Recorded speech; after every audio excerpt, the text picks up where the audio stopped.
YouTube नगरवासियों, स्वागत है आपका अमेजिंग सिर्फ यूट्यूब चैनल पर। आज हम आपको हाई स्कूल 2024 साइंस के क्वेश्चन पेपर को जिसका कोड आईजे है पूरा सॉल्व कराएंगे। तो चलो शुरू करते हैं। पहला प्रश्न है, उत्तर दर्पण से प्रतिबिंब सदैव बनता है। कहां पर बनता है? ध्रुव तथा फोकस के बीच में। ऑप्शन सी सही है। अगला प्रश्न है, जब प्रकाश किरणें एक माध्यम से दूसरे माध्यम में जाने पर अभिलंब से दूर हटती है तो वह सही ऑप्शन है। ऑप्शन ए, सघन माध्यम से विरल माध्यम में जाती है। अगला प्रश्न है, एक उत्तल लेंस की फोकस दूरी 15 सेंटीमीटर है। इससे 30 सेंटीमीटर की दूरी पर स्थित वस्तु का प्रतिबिंब बनेगा। चलो हल कर लेते हैं। प्रश्न में दिया है f बराबर 15 सेंटीमीटर और u बराबर -30 सेंटीमीटर। 30 सेंटीमीटर को हम माइनस कर लेंगे। ठीक है, फॉर्मूला क्या होता है उत्तल लेंस के लिए? 1/v माइनस 1/u बराबर 1/f। चलो सूत्र में मान रख लेते हैं। 1/v minus 1/-30 is equal to 1/15। 1/v ये माइनस माइनस हो जाएगा प्लस 1/30 इज इक्वल टू 1/15। चलो पक्षांतरण कर लेते हैं। लिखेंगे 1/v is equal to 1/15 minus 1/30। 1/v is equal to दोनों के हर क्या करेंगे? बराबर। तो 15 को अगर हम 2 से गुणा करते हैं तो 30 हो जाता है। तो 30 नीचे लिख देंगे। 15 दूना 30 होता है, इसलिए 2 एकम 2 माइनस 1/30 आ जाएगा। 1/v इज इक्वल टू 1/30 और v का मान कितना होगा? 30 सेंटीमीटर। तो सही ऑप्शन कौन सा होगा? ऑप्शन बी, 30 सेंटीमीटर पर वस्तु के दूसरी ओर वास्तविक उल्टा वस्तु के आकार का। अगला प्रश्न है, जब श्वेत प्रकाश एक प्रिज्म से गुजरता है तो निर्गत प्रकाश में प्रिज्म के आधार से दूरस्थ प्रकाश का रंग होता है। जब श्वेत प्रकाश एक प्रिज्म से गुजरता है तो निर्गत प्रकाश में प्रिज्म के आधार से सबसे दूरस्थ जो रंग होता है वो लाल रंग होता है। ऐसा इसलिए होता है क्योंकि लाल रंग की तरंगदैर्घ्य सबसे ज्यादा होती है और यह सबसे कम अपवर्तित होता है, इसलिए ऑप्शन ए सही है। अगला प्रश्न है, एम्पियर सेकंड किसका मात्रक है? आवेश का। Q is equal to I into T. ठीक है, ऑप्शन सी सही है। क्यों कहते हैं आवेश को? I कहते हैं विद्युत धारा को जिसका मात्रक है एम्पियर, और T कहते हैं टाइम को जिसका मात्रक है सेकंड। ठीक है, अगला प्रश्न है, एक सेल से R1 तथा R2 दो प्रतिरोधों के दो तार समांतर क्रम में जोड़े जाते हैं। यदि उनमें प्रवाहित धाराएं क्रमशः I1 तथा I2 एवं प्रति सेकंड उत्पन्न ऊष्माएं क्रमशः H1 तथा H2 हो तो ऊष्माओं का अनुपात है। चलो हल कर लेते हैं। तो इसके लिए ऊष्मा का सूत्र क्या है? H is equal to V square T upon R। अब यहां पर हमें अनुपात ज्ञात करना है H1 अपॉन H2 का।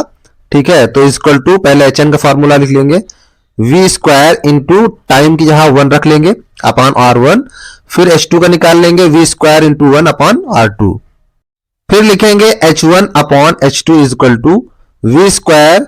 अब V स्क्वायर को 1 से मल्टीप्लाई करेंगे तो V स्क्वायर ही आएगा अपॉन R1, फिर V स्क्वायर अपॉन R2।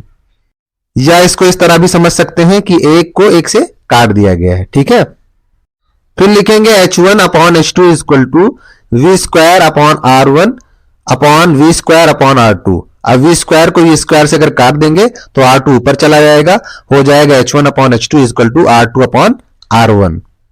तो हमारा सही ऑप्शन है option A, H1 upon H2 is equal to R2 upon R1। अगला प्रश्न है, चुंबकीय क्षेत्र की तीव्रता का मात्रक क्या है?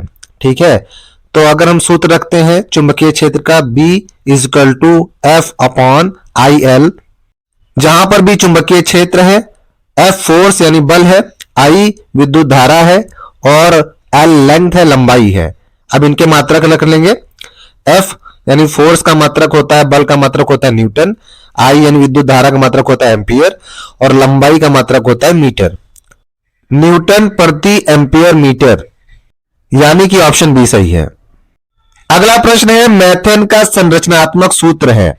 अब मेथेन में एक कार्बन होता है इसलिए CH4, ऑप्शन बी सही है। अगला प्रश्न है, निम्नलिखित में समजातीय श्रेणी है। समजातीय श्रेणी क्या होता है? समजातीय श्रेणी वो होती है जिस यौगिकों की श्रृंखला में CH2 का अंतर होता है। चलो देख लेते हैं। पहले ऑप्शन में अगर हाइड्रोजन से हाइड्रोजन घटाते तो कुछ नहीं बचेगा और हमारा अंतर कितना आना चाहिए? CH2। ऑप्शन बी देख लेते हैं।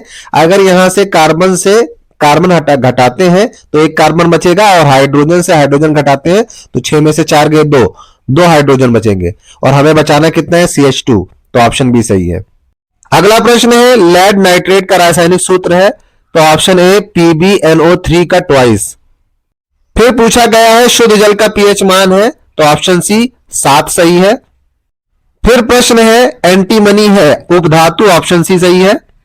अगला प्रश्न है निम्नलिखित रासायनिक समीकरण को पूरा कीजिए। CH3COOH C2H5OH फिर H2SO4 यानी सल्फ्यूरिक अम्ल, फिर खाली जगह है, फिर प्लस H2O, इसको हमें पूरा करना है। CH3COOH प्लस C2H5OH को जब शांत सल्फ्यूरिक अम्ल के साथ गर्म किया जाता है तो एस्टर और जल बनता है, जिसका सूत्र होता है CH3COOC2H5, यानी ऑप्शन सी सही है। इसकी दूसरी विधि भी देख लेते हैं। यहां पर H2 निकल गया है और O निकल गया, तो क्या बचा? CH3 बचा है, COO बचा है, ठीक है, फिर C2 बचा है, H5 बचा है। अगला प्रश्न है कोशिकीय प्रक्रम में ऊर्जा मुद्रा है ATP, ऑप्शन बी सही है। फिर पूछा गया है पित्त रस का स्राव होता है, कहां पर होता है, किसके द्वारा होता है? यकृत द्वारा, ऑप्शन बी सही है।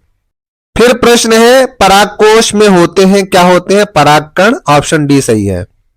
फिर प्रश्न है पत्तियों पर कलियां विकसित होती हैं, कहां पर विकसित होती हैं?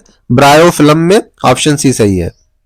अगला प्रश्न है एक लिंगी फूल का उदाहरण है पपीते का फूल, ऑप्शन ए सही है। फिर है एक स्वस्थ मनुष्य में सामान्य रक्तदाब यानी ब्लड प्रेशर होता है, कितना होता है? 120/80, ऑप्शन बी सही है। फिर पूछा गया है निम्नलिखित में से कौन सा आहार श्रृंखला का निर्माण करता है? घास, बकरी और मानव, ऑप्शन बी सही है। आहार श्रृंखला में सब एक दूसरे का आहार होते हैं, तो बकरी घास को खाती है और मानव बकरी को खा जाता है, ठीक है। अब यहां पर बहुविकल्पीय प्रश्नों का खंड समाप्त होता है और खंड बा यानी कि वर्णनात्मक प्रश्न शुरू होते हैं।